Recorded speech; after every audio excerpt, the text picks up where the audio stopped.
কাছাৰৰ মালিদহৰত শোকাবহ ঘটনা চালকৰ অসাৱধানতাত হেণ্ডিমেনৰ মৃত্যু ট্ৰাকৰ চকা পৰীক্ষা কৰিছিল হেণ্ডিমেনে ট্ৰাকখন চলাই দিয়াত আহত হয় হেণ্ডিমেন আৰু চিকিৎসাধীন অৱস্থাত মৃত্যু হয় হেণ্ডিমেনজনৰ মৃত হেণ্ডিমেনজনৰ নাম হৈছে মনোৱাৰ হুছেইন গুৱাহাটী শিলচৰ সংযোগী ৰাষ্ট্ৰীয় ঘাইপথত সংঘটিত হৈছে এই ঘটনা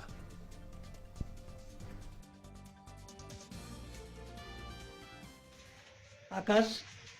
নিয়ে আসি গুয়াহাটি থেকে আলু লুট করছে জবরদস্তি নিয়ে আসি টায়ার দুনো ঠেঙ্গে তলে ফেলাইছে চিকড়েছে আমার ছেলে ওই শুনে নাই জবরদস্তি নিয়ে গেছে নিয়ে যায় তার দুই ঠ্যাং দিয়ে তার ডলা দিয়ে গেছে ডলা দিয়ে যায় পরে কিছু দূর একবারই যা ওই গাড়ি সেট করে আমার ছেলেকে নিয়ে যা হসপিটাল নিয়ে গেছে নিয়ে যা হসপিটাল নিয়ে যা ওইখানে ভর্তি করে দিয়ে ওই পলাইছে ওই ওইখানে সে পলাইছে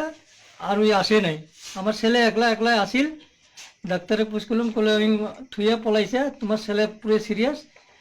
9 ঘন্টা থাকলে তোমার ছেলে সুস্থ হলো সেই জন্য তোমার ছেলে পুরো